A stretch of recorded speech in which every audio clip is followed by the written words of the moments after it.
అంటే నిజంగా ఇందాక చెప్పినట్టండి చాలా అదృష్టంగా ఫీల్ అవుతాను. ఎందుకంటే కొన్నిసార్లు ప్లాన్ చేస్తే జరగవు ఇలాంటివి. ఇప్పుడు ప్రేమ కథలు లేకపోతే కమర్షియల్ సినిమాలు మంచి ఫైట్లు ఉన్నవి అప్పుడప్పుడు అందరు హీరోలు చేస్తూ ఉంటారు. నేను కూడా చేశాను అలాంటివి. ఇప్పుడు F2 లాంటి సినిమాలు కానీ, ఫిదా లాంటివి, తొలి ప్రేమ కానీ, కథలు కంచి తర్వాత నాకు అంటే ఒక యాక్టర్గా అన్నీ ప్రయత్నించాలి, అన్నీ ట్రై చేయాలి అనే ఒక ఆశ, ప్యాషన్ నాకు ఉంది. కానీ కొన్నిసార్లు ఇలాంటి నిజం కథలని జనాలకి చెప్తే కూడా చెప్పడం చాలా ఇంపార్టెంట్ అని నేను నమ్ముతాను. అండ్ ప్లస్ కథ విన్నప్పుడు నేను కూడా విన్నప్పుడు అరే ఇదేంటి నాకు ఇంత తెలిసి ఏంటి ఇంత జరిగింది వెనకాల అని ఒక ఆశ్చర్యం నాకు అనిపించింది. అప్పుడు అనిపించింది నేను చేయాలి సినిమా, జనాలకు తెలియాలి. ప్లస్ కొన్నిసార్లు ఒక కథ ఒక ఇలాంటి ఇన్సిడెంట్ని వెనకాల ఏమైందని చెప్పాలన్న ఆశతో పాటు కథలో కమర్షియల్ వైబిలిటీ కూడా ఉండాలి. థియేటర్కి జనాలకి పొద్దున్న టికెట్ వచ్చి చూస్తున్నారు అంటే వాళ్ళని ఎంటర్టైన్ కూడా చేయగలగాలి.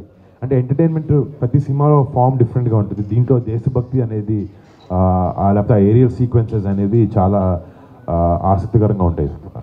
సో అంటే యాక్చువల్గా సార్ ఈ మూవీ ఏదైతే ఉందో ఆపరేషన్ వాలంటీర్, ఆ స్టోరీ విన్నప్పుడు మీకు ఏమనిపించింది? అంటే ఒక ఏదైతే పుల్వామా దాడులు ఉన్నాయో యాక్చువల్గా అది అందరికీ కూడా తెలియదు, పబ్లిక్ ఎవరికి కూడా ఈ స్టోరీ గురించి కానీ దాడులు జరిగాయని తెలుసు కానీ క్లారిటీ లేదు. సో ఇలాంటి ఒక క్లారిటీతో కూడుకున్నటువంటి ఒక స్టోరీ మీరు విన్నప్పుడు, ఇలాంటి స్టోరీని నేను ప్రజెంట్ చేయాలి అనుకున్నప్పుడు మీకు ఏమనిపించింది? స్టోరీ విన్నప్పుడు ఏమనిపించింది? అంటే నిజంగా చాలా ఎక్సైట్ అయ్యాను విన్నప్పుడు. అంటే ఒక కథగా నిజంగా ఏమైంది అనేది పక్కన పెడితే ఒక కథగా, ఒక యాక్టర్గా ఒక స్క్రిప్ట్ విన్నప్పుడు కథలో ఉండే ఎమోషన్స్ కానీ, లేకపోతే కథలో ఉండే క్యారెక్టరైజేషన్స్ కానీ, కథలో ఉండే సీక్వెన్సెస్ దాన్ని డిజైన్ చేసుకునే విధానం కానీ అవి చాలా ఎక్సైట్మెంట్ ఇచ్చినాయి నాకు. వాటితో పాటు ఒక మంచి స్టోరీ, ఒక నిజం కథ మన భారతదేశంలో మనలాంటి పౌరుల్లో, మనలాంటి ఒక మనిషి మన బార్డర్కి వెళ్ళి మనని సురక్షితంగా ఉండడానికి చూడాలనుకునే ఒక సోల్జర్ ఆ కథ చెప్పాలని నాకు నిజంగా ఇన్స్పిరేషన్ అనిపించింది. నిజంగా చాలా ఇన్స్పైర్ అయ్యాను యాక్చువల్లీ కథ విని. బాగుంది లేదు ఇన్ని క్యాలిక్యులేషన్స్ మనసుకి నచ్చింది చాలా కథ. అండ్ ఇందాక చెప్పినట్టు అవకాశం చాలా అరుదుగా దొరుకుతుంది అని చెప్పాను. ఈ క్యారెక్టర్ చేయడానికి అక్కడ జరిగినటువంటి ఇన్సిడెంట్స్ కానీ వాటి గురించి తెలుసుకునే ప్రయత్నం కానీ సో పర్సనల్గా కూడా చేశారా? అంటే మేము ఫస్ట్ నుంచి ఒక ఇలాంటి సినిమా పర్టిక్యులర్గా మన ఆర్మ్డ్ ఫోర్సెస్ మీద, మన ఎయిర్ ఫోర్స్ అని, ఆర్మీ కానీ, BSF లేకపోతే మన నేవీ, వాళ్ళు మనందరికన్నా ఎంతో గొప్ప వ్యక్తులు వాళ్ళందరూ. లేకపోతే మనందరం ఎంత కాదనుకున్నా మన పని, మన ఫ్రెండ్స్, మన ఫ్యామిలీ చూసుకుంటాం. బట్ వాళ్ళందరూ భారతదేశంలో మొత్తం 130 కోట్ల మంది వాళ్ళ సొంత ఫ్యామిలీ అని అనుకునే ఉద్దేశం లేకపోతే అనుకునే థాట్ వాళ్ళకు ఉంటేనే వాళ్ళ ఫ్యామిలీని దూరంగా పెట్టి మన ఫ్యామిలీస్ కోసం, మన కోసం కష్టపడుతూ సాక్రిఫైస్ చేస్తూ బార్డర్లో వెళ్ళి మన కోసం ఫైట్ చేస్తారు. సో డెఫినెట్గా అదైతే అనిపించిందండి. సో ఇంత వాళ్ళకు ఒక ట్రిబ్యూట్ లాగా ఇవ్వాలనే ఉద్దేశంతో మేము స్టార్ట్ అయ్యాం. కాబట్టి వాళ్ళ గురించి మనకు ఇన్ఫర్మేషన్ ఎయిర్ ఫోర్స్ గురించి కూడా అంతంత తెలియదు. సో మేము ఫస్ట్ నుంచి ఏంటంటే మీ మీద మేము సినిమా చేస్తున్నప్పుడు, మీ గురించి చేస్తున్నప్పుడు మిమ్మల్ని మంచి ఉద్దేశంలో చూపించాలనే ఉద్దేశం మాకుంది. సో ఫస్ట్ నుంచి మేము ఏం చేసామంటే స్క్రిప్ట్ని మినిస్ట్రీ ఆఫ్ డిఫెన్స్కి, ఇండియన్ ఎయిర్ ఫోర్స్కి మేము పంపించడం జరిగింది. అండ్ వాళ్ళు మొత్తం ఒక స్క్రూట్నీ చేసి చూసుకుని, అంటే వాళ్ళని కరెక్ట్ విధంగా చూపిస్తున్నామా లేదా అనేది కూడా చాలా ఇంపార్టెంట్. అండ్ మాకు అది చాలా ఇంపార్టెంట్. సో వాళ్ళకి పంపించిన తర్వాత వాళ్ళు చూశారు. ఒక ఫస్ట్ వచ్చినప్పుడు చిన్న మైన్యూట్ చేంజ్ చేసాం. అంటే వాళ్ళ ఎయిర్ బేస్లో మేము ఇలా చేయము, మేము మనం ఊహించుకొని కొన్ని సినిమాటిక్ కోసం రాసుకుంటాం. బట్ వాళ్ళు చెప్పిన తర్వాత మాకేం అలాంటి అబ్జెక్షన్స్ లేవని చెప్పి మేము మార్చడం జరిగింది. దాని తర్వాత వాళ్ళకి స్క్రిప్ట్ నచ్చితే వాళ్ళని మంచి దానిలో లైట్లో చూపిస్తే వాళ్ళు ఏంటంటే రియల్ ఎయిర్ బేసెస్లో షూట్ చేసే అవకాశం కూడా ఇస్తారు. మాకు ఒక 40 రోజుల వరకు గ్వాలియర్ బేస్ అని ఉంది. అది ఇండియాలో ఉన్న ఎన్నో ఎయిర్ బేసెస్లో one of the most busiest air base అనమాట. సో రోజు ఒక 40-50 టేక్ ఆఫ్ ల్యాండింగ్స్ అవుతూ ఉంటాయి. చాలా బిజియెస్ట్ ఎయిర్ బేస్ అది. సో అక్కడ పర్మిషన్ మాకు ఇచ్చారు. అక్కడ ఇచ్చినప్పుడు real life air force pilots చాలామందిని, ఎన్నో గొప్ప వాళ్ళ పేర్లు అని నేను చెప్పలేను, బట్ వాళ్ళందరినీ కలవడం ఆ అదృష్టం నాకు దొరికింది. నాకు కూడా ఈ క్యారెక్టర్ ప్లే చేసినప్పుడు నేను ఎంతైనా ఊహించుకోవచ్చు ఈ క్యారెక్టర్ పేపర్ మీద మేము రాసిన విధానానికి ఇలా చేయొచ్చు అని. ఫిబ్రవరి 14th కూడా మీరు వెళ్ళి కలవడం అయితే జరిగింది. సో పర్సనల్గా అంటే మూవీని పక్కన పెడితే అసలు వాళ్ళ వెళ్ళి వాళ్ళ కుటుంబాలను కలవడం అనేది ఇది మామూలు విషయం కాదు. సో ఎలా అనిపించింది అప్పుడు? అంటే నిజంగా అదొక చాలా ఎమోషనల్ మూమెంట్ అనమాట నాకు, మా టీం అందరికీ. అంటే కొన్నిసార్లు సినిమా ప్రమోషన్స్కి వెళ్తున్నామా లేకపోతే నిజంగానే మనకి లోపల నుంచి వెళ్తున్నామా అని ఒక ఆలోచించినప్పుడు నాకు వెళ్ళి అనుకుంటారేమో అని మొహమాటం ఉండింది, సినిమా కోసం వెళ్తున్నాం కాబట్టి. కానీ వాళ్ళని గొప్ప లైట్లో చూపించాలి, వాళ్ళ సాక్రిఫైజెస్ని చూపించాలి అన్నప్పుడు వాళ్ళ దగ్గరికి వెళ్ళి నివాళులు అర్పించుకోవడంలో నాకు మనసు లోపల నుంచి తప్పని అనిపించలేదు. అండ్ ఇలాంటి సినిమా తీసినందుకు నాకు చాలా గర్వంగా కూడా అనిపించింది, మన రియల్ హీరోస్ మీద సినిమాలు చేసినప్పుడు. అండ్ డెఫినెట్గా ఆ కుటుంబ సభ్యులు కలిసినప్పుడు కానీ ఇది ఒక రకమైన నిజంగా ఒక ఎమోషనల్ మూమెంట్ నాకు, మా టీం అందరికీ అక్కడ. టైటిల్ గురించి చెప్పండి. Operation Valentine. ఆపరేషన్ అసలు డిఫరెంట్ అన్నమాట. సో ప్రేమ అనేది వచ్చింది ఈ ఆపరేషన్లో. సో ఎలా ఉండబోతుంది? అండ్ శక్తి గారు ఇంతకుముందు పలాస చేశారు. సో డిఫరెంట్ యాంగిల్తో వస్తున్నారు. మీరు అడగండి, ఒక్కొక్కటి అడగండి అంటే మర్చిపోతాను అని. ఫస్ట్ అంటే ఆపరేషన్ వ్యాలంటైన్ ఇందాక మీరు చెప్పినట్టు 14 ఫిబ్రవరి ఈ పుల్వామా అటాక్ జరిగింది. సో ఐ మీన్ నిజంగా జరిగినప్పుడు వాళ్ళకి ఆపరేషన్ పేరు పెట్టుకున్నారు. బట్ మాకు ఆబ్వియస్లీ కొన్ని రియల్ పేర్లు ఎన్ని వాడకూడదు, వాటికి మాకు క్లియరెన్స్ లేదు. బట్ ఆ ఇన్సిడెంట్ ఏదైతే జరిగిందో 14 ఫిబ్రవరి, అది వ్యాలంటైన్స్ డే అవ్వడం, ఆ రోజు మనందరం ప్రపంచం దేశం మొత్తం వ్యాలంటైన్స్ డే అంటే గర్ల్ ఫ్రెండ్ లేకపోతే అలా జోన్లో సెలబ్రేట్ చేసుకుంటూ ఉంటాం. బట్ దాన్ని ఆ పుల్వామా అటాక్ తర్వాత ఒక బ్లాక్ డేగా మార్క్ అయింది. సో దానికి రిటాలియేషన్ ఇండియా ఏదైతే ఇచ్చిందో అది 12 రోజుల్లో, 1 వీక్ 10 డేస్ గ్యాప్లో. సో బేసిక్లీ ఈ ఆపరేషన్ అది ఏంటంటే మనం ఆ మిలిటెంట్ ఆర్గనైజేషన్స్కి ఇచ్చే వ్యాలంటైన్ డే రిటర్న్ గిఫ్ట్ అనమాట సినిమాలో. సో అందుకు ఆపరేషన్ వ్యాలంటైన్ అని పేరు పెట్టడం జరిగిందండి. సినిమాలో మీరు కాస్ట్ సిస్టమ్ గురించి ఒక పెద్ద డైలాగ్ అది అందరినీ చాలా ఆకట్టుకుంది.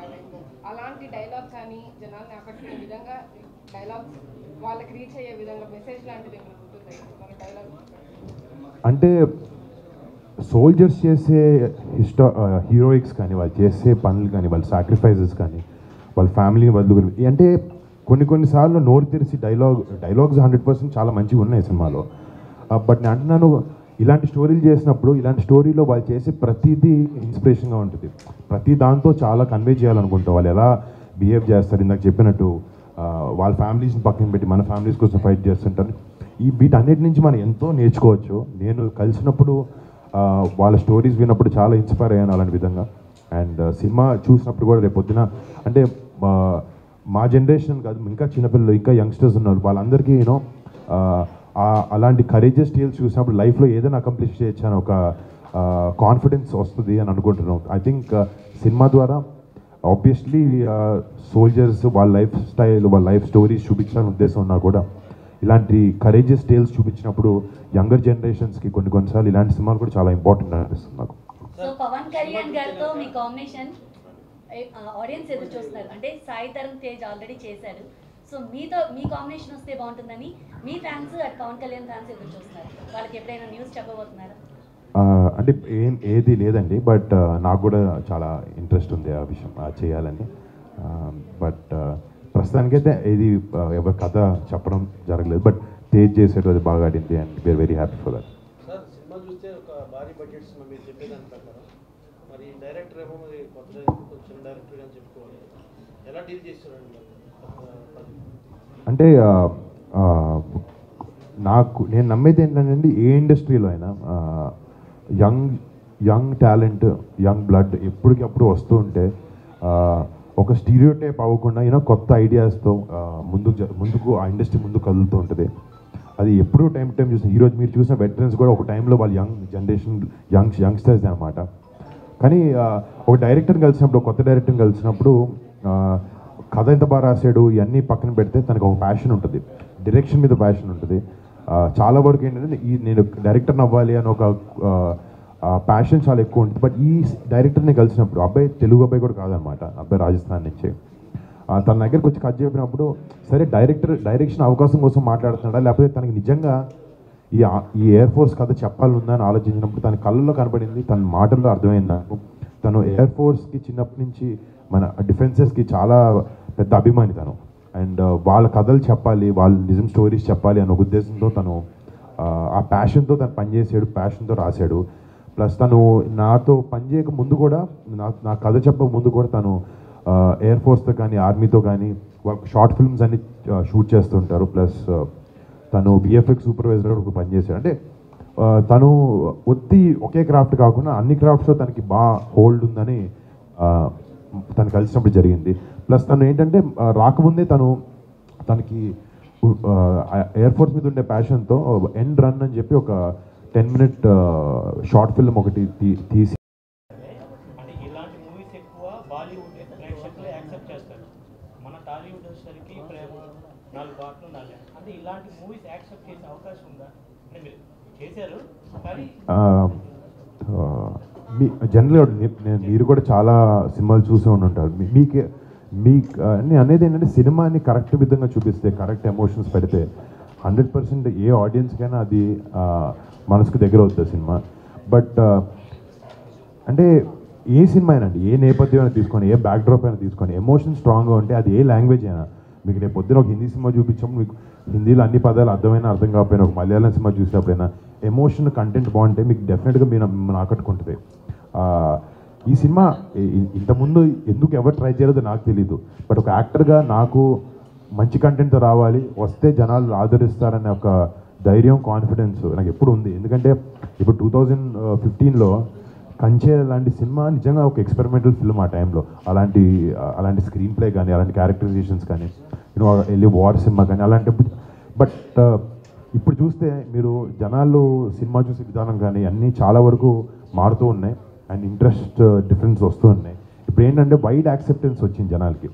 బట్ అల్టిమేట్గా అది 20-30 ఏళ్ళ క్రితంకి వెళ్ళినా, లేకపోతే ఇంకో 10 ఏళ్ళ తర్వాత అయినా కూడా ఎమోషన్ అనేది సినిమాలో గట్టిగా ఉంటే, బలంగా ఉంటే ఏ సినిమా అయినా జనాన్ని ఆకట్టుకోగలుగుతుంది. అండ్ అలాంటిది ఈ సినిమాలో టన్నుల్లో ఉంది ఎమోషన్. అది రేపొద్దున అందరికీ డెఫినెట్గా కనెక్ట్ అవుతుందని అనుకుంటున్నాను. మీరు చెప్పండి.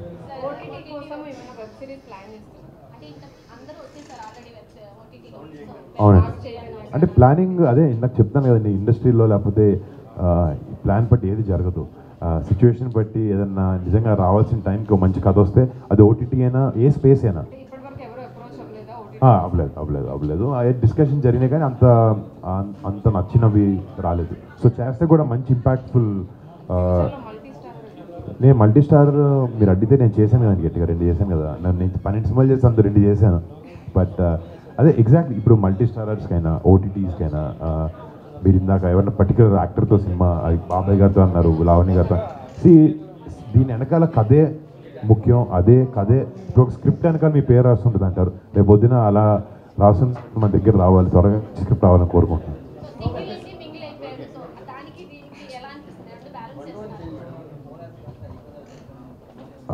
అంటే ఒక డిఫరెన్స్ పెద్ద ఏం లేదు. ఎందుకంటే మేము బాగా ఒక 5-6 ఏళ్ళ నుంచి మాకు ఇద్దరు పరిచయం ఉంది కాబట్టి పెద్ద డిఫరెన్స్ లేదు. ఇద్దరు ఫ్రెండ్స్లో ఉన్నాం, ఇప్పుడు ఒకే ఇంట్లో ఉంటున్నాం అంతే.